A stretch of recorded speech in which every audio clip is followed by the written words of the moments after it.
చెప్పిండండి. ఇక్కడికి వచ్చినాం మేము, మంచిగానే ఉండే.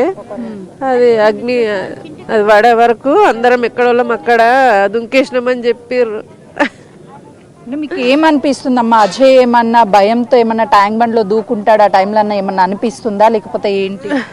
అనుకోడండి, నా కొడుకు చాలా ధైర్యవంతుడు, అసలే అట్లా చేసుకోడు. ఎంత ఇదైనా వస్తాడు నా కొడుకు, నాకు చెప్తాడు కూడా. ఇంట్లో ఎలా ఉంటాడమ్మా? రోజు యాక్టివ్ గా ఉంటాడా? ఏం చాలా యాక్టివ్ అండి ఆయన, చదువులో అయినా దేంట్లో అయినా చాలా యాక్టివ్ అయినా. నా కొడుకు చాలా టాలెంట్ నా కొడుకు అయితే. చివరిగా ఏం మాట్లాడాడు, ఎప్పుడు మాట్లాడాడమ్మా? వస్తానన్నాడు, అమ్మ వస్తా 2 గంటలల్లా, ఏమి ఊరికే ఫోన్ చేయకు, నేను వస్తా ఎట్లా అయినా అన్నాడు, అంతే. అదొక్కటే మాట అన్నాడు. అంటే అమ్మ 23 సంవత్సరాల పాటు ఎంతో గారాభంగా పెంచుకున్నారు, ఎప్పుడు తనకు కనిపించడం లేదు. అదే కదండి నాకు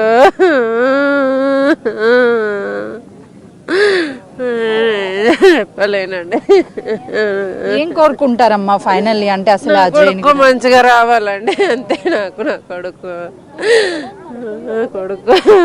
చూస్తున్నాం కదా, అంటే 23 సంవత్సరాల పాటు ఎంతో అల్లారు ముద్దుగా పెంచుకున్నటువంటి అజయ్ నిన్న సాయంత్రం ఇక్కడికి వచ్చాడు, తిరిగి ఇంటికి రాలేదు. వాళ్ళ స్నేహితులు చెప్పిన తర్వాతే తెలిసింది అసలు అజయ్ ఎక్కడున్నాడు ఏంటి అనేది.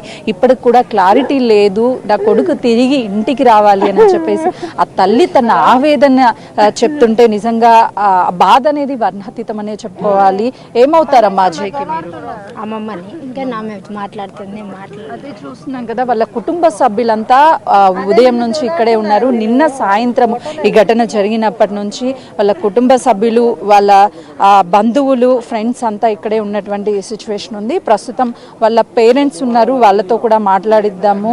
అజయ్కి సంబంధించినటువంటి కొలీగ్స్ కావచ్చు, అదేవిధంగా తండ్రి, నాన్నమ్మ వీళ్ళంతా ఇక్కడే ఉన్నారు, వాళ్ళతో అడుగుదాము. అమ్మ, అజయ్తో ఎప్పుడు మాట్లాడావమ్మా నువ్వు? ఏమవుతాడు నీకు అజయ్? మనవడు అవుతాడా?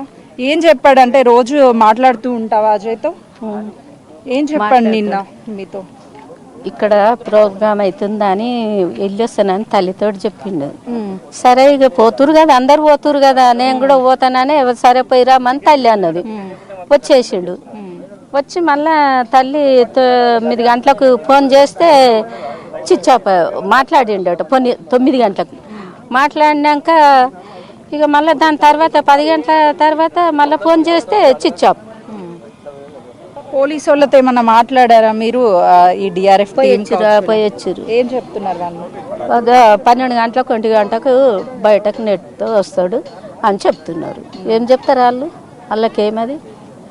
వాడు ఏడున్నాడు, ఏం కథ, ఎట్లుండు, శుభమన్నా కానొచ్చినా మంచిగా ఉండు కదా, ఏది లేదా. అంటే లోపల ఉండుంటాడు అని మీరు అనుకుంటున్నారా? ఉంటాడు, ఆ బోర్డు కిందనే ఉంటాడు. ఎక్కడ బోర్డు కిందనే ఉంటాడు.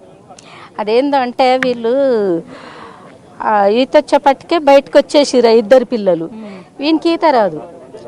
ఈత రాక ఆ దుంకినట్టుండి అందులోనే దిగిపోయాడు. అమ్మా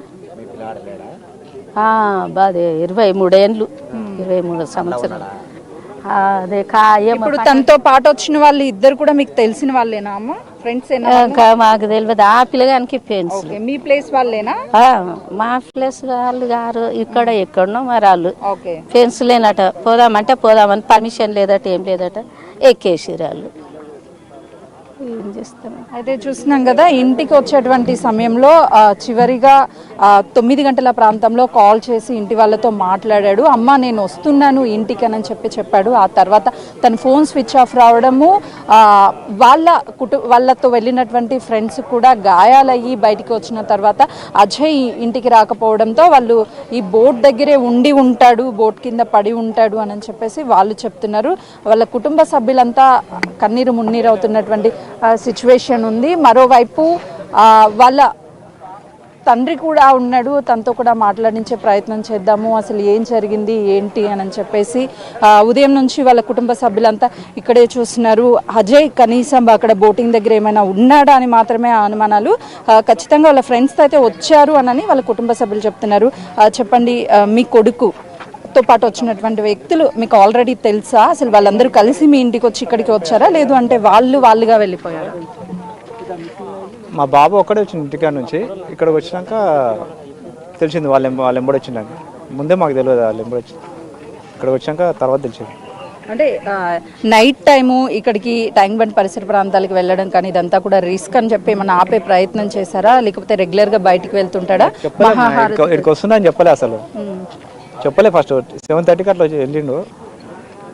8:30కి వాళ్ళ మమ్మీ ఫోన్ చేస్తే చెప్పిండు అన్నమాట ఇక్కడ ట్యాంక్ బండ్ దగ్గరికి వచ్చినాను. ఇంకా తర్వాత ఫోన్ చేస్తే ఫోన్ స్విచ్ ఆఫ్ అయిపోయింది. పోలీస్ వాళ్ళతో మాట్లాడినప్పుడు ఏం చెప్తున్నారు? అటు డిఆర్ఎఫ్ టీం కూడా గాలింపు చర్యలు చేశారు, ఏం చెప్తున్నారు? వాళ్ళు ఆ పడవలలో గాయపడిన వాళ్ళని హాస్పిటల్ వేసారు. వాళ్ళ లిస్ట్లో మీ బాబు పేరు లేదు అని చెప్పారు. ఇక్కడ ఇట ఉంటే మేము వెతుకుతామని చెప్పి వెతుకుతున్నారు. అంటే ఇప్పుడు ఈవెంట్ జరిగేటువంటి సమయంలో కూడా బోట్లోకి కొంతమందిని మాత్రమే పర్మిషన్ ఉంటేనే ఎలో చేస్తాము అని చెప్తున్నారు. ఆ లిస్ట్ అయితే ఉందా? ఆ లిస్ట్లో బాబు పేరు అసలు ఉందంటనా? దాని గురించి నాకు తెలియదు. వాళ్ళ ఫ్రెండ్స్ పోయారుగా, వాళ్ళ వెంబడి వెళ్ళిపోయిండు. మరి ఆ లిస్ట్ అవన్నీ నాకు తెలియదు. వాళ్ళ ఫ్రెండ్స్ ఏం చెప్తున్నారు? అంటే ప్రమాదం ఎట్లా జరిగింది ఏంటి ఏమన్నా చెప్పారా?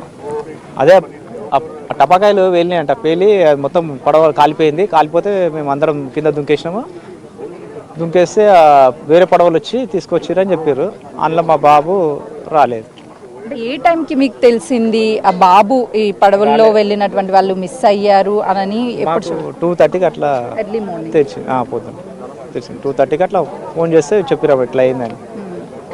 3:30కి అట్లా ఇక్కడికి వచ్చాం మేము. అంటే కాల్ చేశారా అప్పటి వరకు అజయ్కి? 10 తర్వాత ఇంటికి వస్తాను అని చెప్పినటువంటి సమయంలో కాల్ చేసినాము. ఫోన్ స్విచ్ ఆఫ్లో ఉంది. ఫోన్ స్విచ్ ఆఫ్ ఉంది. అప్పటి స్విచ్ ఆఫ్ ఉంది. ఆ తర్వాత మీరే కాంటాక్ట్ అయ్యారా ఫ్రెండ్స్ని? వాళ్ళు మిమ్మల్ని? మేమే కాంటాక్ట్ అయినాం. వాళ్ళ కాంటాక్ట్ అయ్యి ఎక్కడున్నా ఏమైందని అంటే ఇక్కడ ఇట్లా ఫైర్ అయిపోయింది పడవలని చెప్పి అంటే ఇక్కడికి వచ్చినాం 2:30కి. ఇంతవరకు దొరకలేదు బాబాయ్. ప్రస్తుతం చూస్తున్నాం కదా, అజయ్ ఇంట్లో నుంచి బయటకు వచ్చేటప్పుడు నేను ఇంటికి వస్తాను 9-10 ఆ ప్రాంతంలో వస్తాను అని చెప్పాడు. అంటే 9కి కాల్ చేశాడు, మాట్లాడాము. 7:30 ఆ ప్రాంతంలో ట్యాంక్ బండ్ పరిసర ప్రాంతాల్లో జరుగుతున్నటువంటి భారతమాత మహాహారతికి ఫ్రెండ్స్తో కలిసి వచ్చాము, తిరిగి ఇంటికి వస్తాను అని చెప్పాడు. ఫోన్ స్విచ్ ఆఫ్ వచ్చినటువంటి వెంటనే ఫ్రెండ్స్కి కాల్ చేశాము, ఏమైంది ఇంకా అజయ్ తిరిగి ఇంటికి రాలేదు అని అడిగినటువంటి సమయంలో అజయ్ ఉన్నటువంటి బోట్, మేమున్నటువంటి బోట్లో అగ్ని ప్రమాదం చోటు చేసుకుంది. వెంటనే మమ్మల్ని వేరే షిప్లో నుంచి బయటికి తీసుకొచ్చి హాస్పిటల్కి తీసుకువెళ్ళారు. అజయ్ ఆ బోట్లోనే ఉండొచ్చు, మాకు వివరాలు ఏమి తెలియదు అని చెప్పేసి వాళ్ళ ఫ్రెండ్స్ చెప్పారని చెప్తున్నారు. ఎర్లీ మార్నింగ్ 3:30 నుంచి వీళ్ళకి విషయం తెలిసిన 2:30కి తెలిసింది. వీళ్ళు ఉండేటువంటి నాగారం ప్రాంతం నుంచి ఇక్కడికి 3:30 వరకు వచ్చి కుటుంబ సభ్యులు, బంధువులు, స్నేహితులంతా ఇక్కడే ఉన్నారు. అజయ్ కోసం ఎదురు చూస్తున్నారు. అజయ్ మిస్ అయినటువంటి ప్లేస్లో గాలింపు చర్యలు డిఆర్ఎఫ్ టీంతో పాటు స్పెషల్ టీం గాలింపు చర్యలని ముమ్మరం చేసింది. కానీ అజయ్కి సంబంధించినటువంటి ఎలాంటి వివరాలు రాలేదు. ఫోన్ కూడా స్విచ్ ఆఫ్ ఉంది. అజయ్ మాకు కావాలి అని చెప్పేసి తల్లిదండ్రులు బోరున విలపిస్తున్నటువంటి పరిస్థితి ఉంది. మరోవైపు డిఆర్ఎఫ్ బృందాలు ఈ టీం అంతా గాలిస్తున్నారు కాబట్టి అజయ్ని మరికొద్ది సేపట్లోనే ఖచ్చితంగా లోపలి ఉంటే బయటికి తీసే అవకాశం అయితే మాత్రం చాలా స్పష్టంగా కనిపిస్తుంది. దాదాపు 9 గంటల నుంచి గాలింపు చర్యలు అయితే ముమ్మరం చేశారు. కెమెరామెన్ శ్రీనుతో సుజాత, ట్యాంక్ బండ్.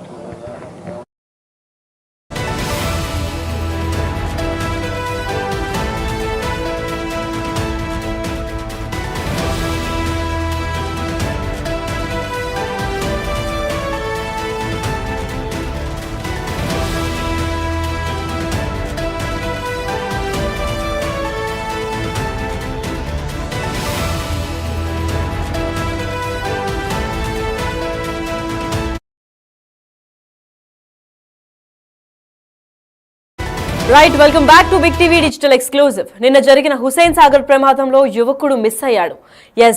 ఆపరేషన్ అజయ్ అని కూడా చేపట్టారు. అజయ్ కోసం రెస్క్యూ ఆపరేషన్ స్టార్ట్ చేశారు. 2 బృందాలతో పోలీసులు గాలింపు చర్యలు చేస్తున్నారు. అదేవిధంగా భారత మాతకు మహాహారతిని చేసేందుకు ఫ్రెండ్స్ తో కలిసి ట్యాంక్ బండ్ కి వచ్చాడు అజయ్. బాణసంచు కాలుస్తుండగా రాత్రి హుసేన్ సాగర్ లో